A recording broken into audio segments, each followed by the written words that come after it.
Hace muchos años, la gente de mi país prefería trabajadores cristianos. Eran más honrados que los demás, se decía. Eran más trabajadores que los demás, se decía. Eran más tratables que los demás, decían. Una cosa está clara para mí. El cristiano ayer parece que tenía más fans que el cristiano hoy. Algo muy importante sucedió en el interín. El número de cristianos creció. Cada familia tiene uno o varios cristianos. Cada empleo tiene uno o varios cristianos. Cada hogar tiene uno o varios cristianos. Cada oficina pública tiene uno o varios cristianos. Cada iglesia quizá tenga uno o varios cristianos. Pero el cristiano hoy parece que ya no tiene muchos fans. De hecho, el cristiano de hoy ya no parece cristiano. Si Soren Kierkegaard a mediados del siglo XIX dijo debemos volver a introducir el cristianismo en la cristiandad, yo diría debemos volver a introducir a Cristo en el cristianismo. Algo más sucedió en el interín. Se abarató lo que significa tener fans. Usted tiene seguidores en Facebook, usted tiene seguidores en Instagram, usted tiene seguidores en Twitter, usted tiene seguidores en YouTube. Pero ¿qué es lo que siguen esos seguidores? Francamente, cualquier cosa. Mi foto, mis chistes, la foto del gato, la foto del perro, la foto del paisaje. Eso nos dice que seguir a alguien ya no cuesta nada. Y al final seguir es quizá un mal verbo para los me gusta que recibimos. A los seguidores que tenemos no les importa nuestro carácter, tampoco nuestra conducta, tampoco nuestra moralidad y menos las ideas que tenemos. Si algo no me gusta de la persona que sigo, bueno, está bien porque al final no es importante. Y si algo me importa, está bien porque al final no puede ser tan serio. Así que los seguidores de los cristianos se devaluaron. Los cristianos también se devaluaron. Y lo que significa seguir a alguien también está devaluado. Y si en caso mi disgusto sobre algo fuera tan serio, pues al final simplemente lo elimino y ya. ¿Cómo hace cristiano para tener fans? Y me refiero a usted como cristiano. ¿Cómo hace usted para tener fans? ¿Es usted cristiano? ¿Cómo son sus fans? ¿Qué tipo de seguidores tiene usted? ¿Es usted cristiano o sus fans no saben si usted es cristiano? Usted tal vez no tenga fans porque no saben que usted es cristiano. Y por eso la primera pregunta es la más importante. ¿Es usted cristiano? Porque el cristiano de hoy ya no parece cristiano. En la iglesia de Antioquía, en el libro de los Hechos, las cosas estaban tan en el aire como están aquí. Los cristianos tuvieron que evangelizar y enseñar para que los seguidores de Jesús fuesen confirmados como verdaderos cristianos. Pero hay una cosa más. Había mucha oposición a la fe cristiana, tal como hoy en día. ¿No le gustaría a usted que pasara en su medio, en su país, lo que pasó en Antioquía, que los cristianos fuesen confirmados en la fe? Hoy tenemos pistas aquí de cómo hacer eso. Abra conmigo su Biblia al libro de los Hechos. Ahí nos cuenta cómo el evangelio que se predicó en Jerusalén llegó a toda Judea, a Samaria y hasta lo último de la tierra. Y cómo Pablo, el perseguidor de los cristianos, se convirtió en seguidor de Jesús. Vamos a ver qué sucede en el capítulo 11 del libro de los Hechos. Hechos 11, versículos 19 al 26. ¿De qué nos habla este pasaje? Este pasaje nos habla de que los seguidores de Jesús fortalecen la obra de Dios. Mire lo que dice. En primer lugar, dice que los seguidores de Jesús actúan estratégicamente. Versículos 19 al 21. La estrategia es que hablemos la palabra. Después de Jerusalén, la ciudad más importante para los seguidores de Jesús fue una ciudad que se halla en lo que hoy es Siria. La ciudad se llama Antioquía y está a unos 480 kilómetros de Jerusalén. Era la capital romana de la provincia de Siria y la tercera ciudad más importante, más grande del Imperio Romano.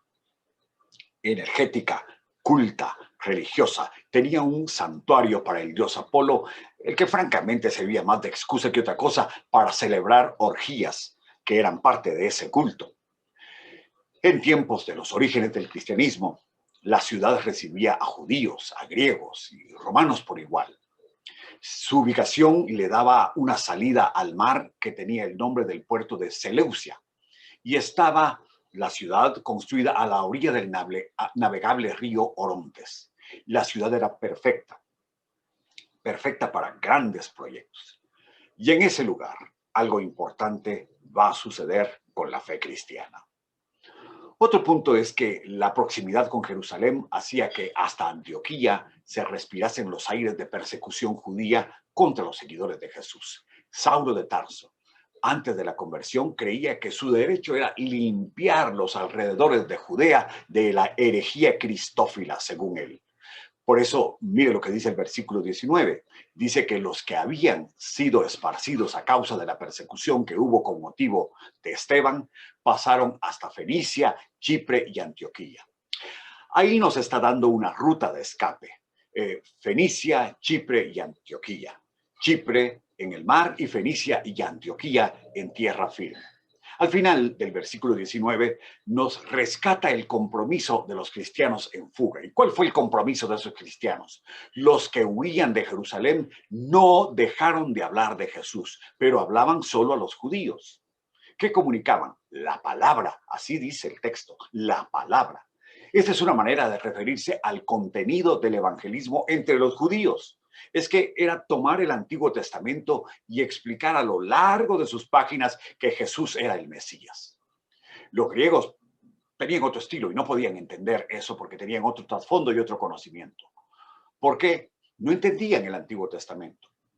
Así que esta era una forma de apologética judía que solo los judíos podían entender. Y así se fortaleció la obra de Dios. Y se puede hacer también en su país. Piénselo, actúe. Usted puede predicar la palabra. Ahora, mire el versículo 20. La estrategia es testificar a quienes sí conocemos. El versículo 20 dice que entre los cristianos que se habían evadido de Jerusalén, había unos de Chipre y de Cirene. Eran judíos, pero eran de comunidades diferentes en el Mediterráneo y esas comunidades eran griegas. Chipre es la isla frente a Antioquía y Cirene es una comunidad en Libia, cerca de Egipto, y ahí cerca de Egipto, o más bien en Egipto, está Alejandría. Alejandría era el centro desde el que se impulsaba la moda griega, el pensamiento griego, la filosofía griega, de modo que eran judíos con una mentalidad helénica. Por eso el versículo 20 dice que estos de Cirene y Chipre, cuando entraron en Antioquía, hablaron también a los griegos, anunciando ¿qué cosa? El evangelio del Señor Jesús. ¿Se da cuenta del cambio de estrategia? Los judíos hablaban la palabra porque exponían todo el Antiguo Testamento para probar a Jesús. En cambio, los griegos anunciaban el evangelio. Anunciar el evangelio es anunciar la buena nueva del Señor Jesús. Mire cómo se describe el contenido. Para estos griegos, Jesús es presentado como Señor.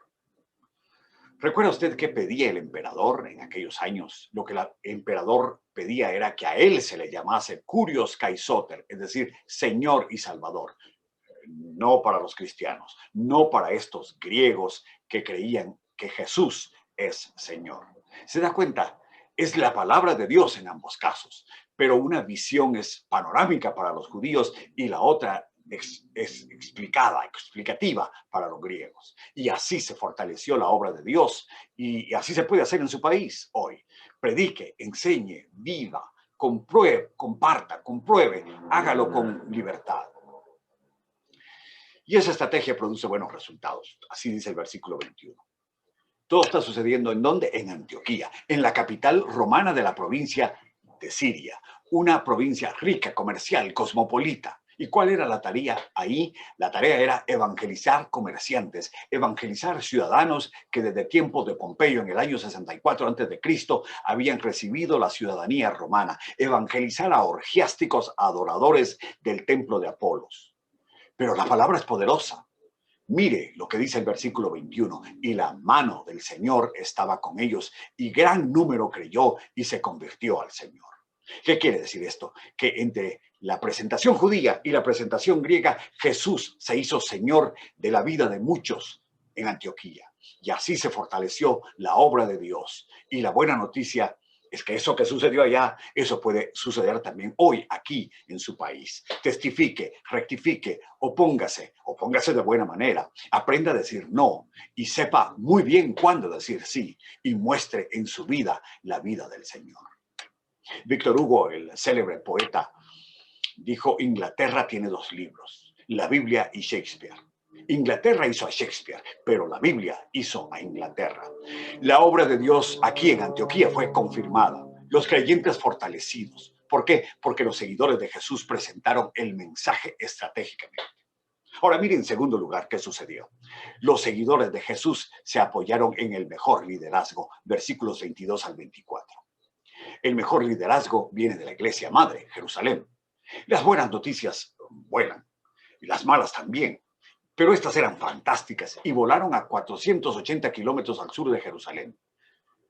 ¿Qué sucedió? ¿Cuál fue la respuesta de la iglesia madre? Mire qué importante es cómo respondemos. Porque la iglesia en Jerusalén pudo haber dicho: bueno, qué mal, aquí nos persiguen y allá crecen. ¿Cómo se llama eso? Envidia. ¿Qué otra respuesta pudieron tener? Si allá les va bien, pues bien por ellos. ¿Cómo se llama eso? Indiferencia. Pero no tuvieron ninguna de esas dos actitudes. El liderazgo de la iglesia en Jerusalén dijo: lo bueno que sucede allá no es para aprovecharnos, es para apoyarlo. ¿Cómo se llama eso? Generosidad. Y enviaron a Bernabé que fuese a Antioquía. Más bienaventurado es dar que recibir. Esas son palabras de Jesús, dice el libro de los Hechos. ¿Por qué hacemos lo que hacemos? ¿Por interés? ¿Cómo apoya usted la obra de Dios? Cuando nuestros misioneros van a San Cristóbal Verapaz, es como que si estuviésemos enviando a Bernabé. Con ellos enviamos lo mejor que tenemos. ¿Cuál es mi galardón? Preguntó Pablo en 1 Corintios 9:18. Que predicando el Evangelio, presente gratuitamente el Evangelio de Cristo para no abusar de mi derecho en el Evangelio. Yo creo que cuando nosotros enviamos a nuestros misioneros a San Cristóbal Verapaz, yo veo retratado este cuadro. Veo retratado a nuestros misioneros en esas palabras de Pablo en 1 Corintios 9:18. Pero el mejor liderazgo es el que tiene la visión de la obra de Dios, versículo 23. Cuando Pablo llegó a Antioquía, Lucas presenta en 4 verbos la visión de Bernabé. Llegó, vio, se regocijó y exhortó. ¿Qué vio? Vio la gracia de Dios. Detrás de la persecución, detrás del crecimiento de la obra, detrás del testimonio de judíos, detrás del testimonio de griegos, que ya vimos que era un poco diferente, está, ¿qué cosa? La gracia de Dios. Bernabé es el hombre que tras convertirse Saulo, cuando los creyentes en Jerusalén le tenían pánico a Saulo, Bernabé se arriesgó, tomó el riesgo de ir a buscarlo y dice que recibió a Saulo y él lo llevó a los ancianos de la iglesia en Jerusalén. ¿Por qué? Porque pudo ver la gracia de Dios en la vida de Saulo. Bernabé era un constructor de puentes entre estos y aquellos. No creaba abismos, sino acercaba las partes. ¿Cuál era entonces el cometido de Bernabé? Primero dice que exhortó a todos. ¿Y cuál era el contenido de su exhortación? Dice que con propósito de corazón permaneciesen fieles al Señor. Hoy necesitamos ese mismo mensaje. Primero dice que es una exhortación para todos y segundo, que afirmar nuestro corazón es tener una resolución clara, una idea central esclarecedora de que el futuro de nuestra vida, de nuestra familia, de nuestra nación, de esto y de aquello, solo puede estar en esta idea esclarecedora, permanecer fieles al Señor. Cada nueva iglesia y cada vieja iglesia necesitan este mensaje. Cada nuevo creyente y cada viejo creyente o creyente maduro necesitan este mensaje. Cada líder joven y cada líder viejo necesitan este mensaje. Su país lo necesita, su iglesia lo necesita, su familia lo necesita. Francamente, usted y yo lo necesitamos. Que con propósito de corazón permanezcamos fieles al Señor. Eso es predicar avivamiento y así se fortalece la obra de Dios. Ahora, el mejor liderazgo es el de un hombre maduro que produce fruto. Versículo 24. Ahora mire, ¿cuál es el liderazgo que Dios usa para ese fin? Ahí está, versículo 24. ¿Cómo es Bernabé? Varón bueno, lleno del Espíritu Santo y lleno de fe. ¿Qué tal esas características para modelar nuestra vida y nuestro avivamiento personal? La palabra bueno es la misma palabra que se utiliza en el fruto del Espíritu cuando se habla de la bondad. Y controlado por el Espíritu, bueno, eso es lo que significa ser lleno del Espíritu. Y finalmente también controlado por la fe, porque está controlado Bernabé por el Espíritu de Dios, que es fruto, la fe es fruto del Espíritu. Así que casi del ángulo que miremos a Bernabé, él es la piedad andando. Y con ese ejemplo público, el resultado fue que una gran multitud fue agregada al Señor. Hay algo de cierto en la frase de Margaret Thatcher, quien dice que ser líder es como ser mujer. Si le tienes que decir a la gente que lo eres, entonces no lo eres. La obra de Dios fue confirmada, los creyentes fortalecidos. ¿Por qué? Porque los seguidores de Jesús apoyaron a un hombre, se apoyaron más bien en un hombre intachable. Pero en tercer lugar, los seguidores de Jesús se apoyaron en la palabra de Dios. Versículos 25 al 27.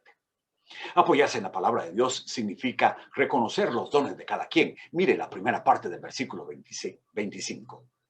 Bernabé, el constructor de puentes entre estos y aquellos, se fue a Tarso para traer a Saulo. Saulo en Jerusalén había sido polémico.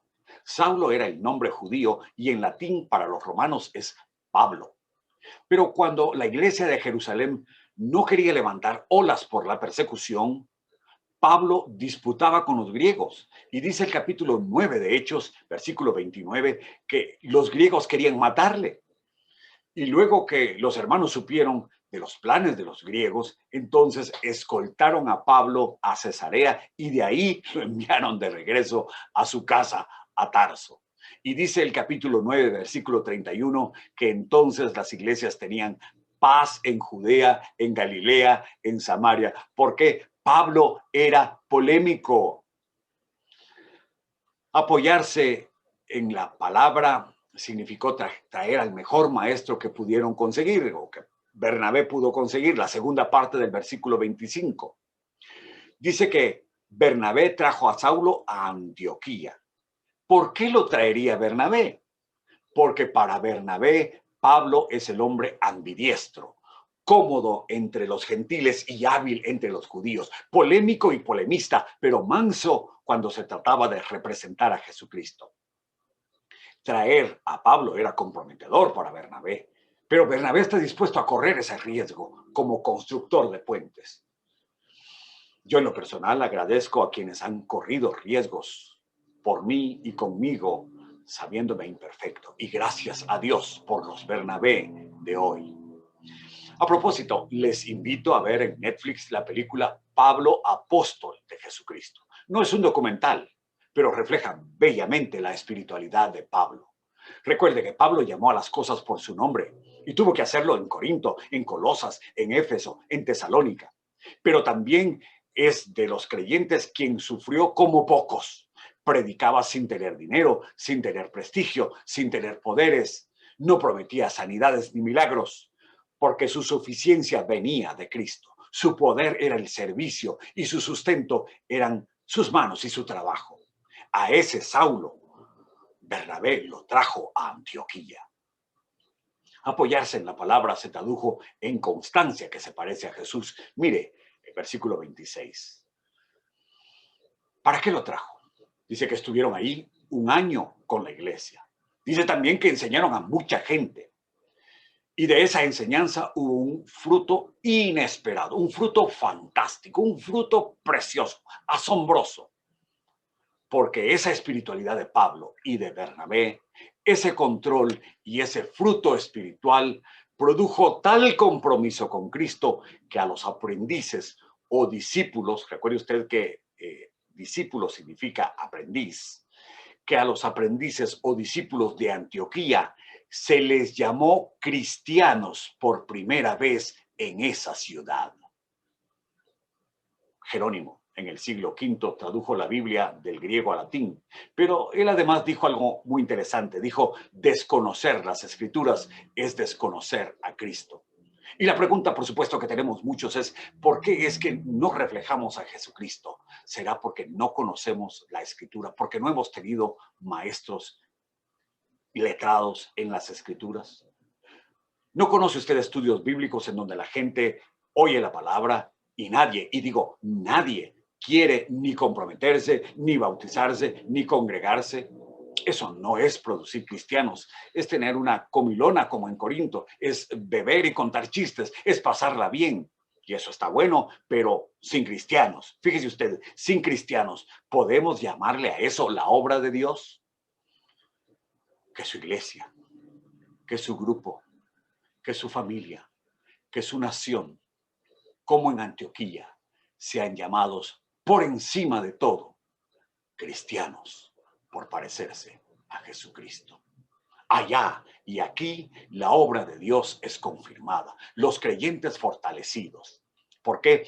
Porque se enseña, se aprende, se encarna, se vive según la palabra de Dios. Y ese fue el ejemplo de Bernabé y Pablo.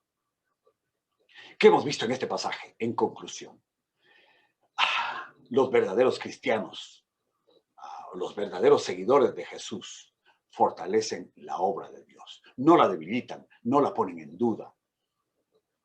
Entre el año 100 y el año 150 vivió un grupo de hombres a quienes la historia los llama padres apostólicos. Es la generación que vino después de los apóstoles. Son escritos y son personas: Ignacio de Antioquía, Policarpo de Esmirna, Papías de Hierápolis, la epístola de Bernabé, Clemente de Roma, la Didaché. Es un grupo de personas y escritos, como dije, que cubren acaso unas 200 páginas de lectura. Y si usted quiere leerlos, probablemente debería. Pero a ellos se les concedió lo que a pocas personas y épocas de la iglesia se les ha concedido. Y es dejar una huella profunda en sus regiones, en Esmirna, en Roma, en Antioquía, en Hierápolis, en el resto del imperio romano. Esta generación influyó para que los cristianos estuviesen dispuestos a morir en el circo romano, ser azotados pública y privadamente, ser llevados y acusados falsamente por todos lados, despojados de sus propiedades, crucificados, decapitados a lo largo del imperio romano. Y eso significaba para ellos ser cristianos. Y yo me pregunto, ¿en dónde nos perdimos? ¿En dónde se quedó nuestra esencia? ¿Cómo cambiamos sufrimiento por prosperidad? ¿Cómo cambiamos amor a Dios por amor al dinero? ¿En dónde se debilitó nuestra fe? Cada uno de 2 habitantes en mi país, estadísticamente hablando, dice haber tenido una experiencia en una iglesia cristiana. Quiera Dios que usted y yo parezcamos cristianos y seamos atractivos, como fue atractivo imitar al Cristo de Bernabé, de Pablo y de los padres apostólicos. Oremos. Señor, te damos gracias porque hemos sido llamados a fortalecer tu obra por medio de nuestra vida, por medio de nuestro aprendizaje, por medio de la transformación de nuestra conducta, por medio de ser contracultura en medio de una sociedad que tanto te necesita. Y pedimos que nos ayudes a hacer eso en el nombre de Jesús. Amén. Amén.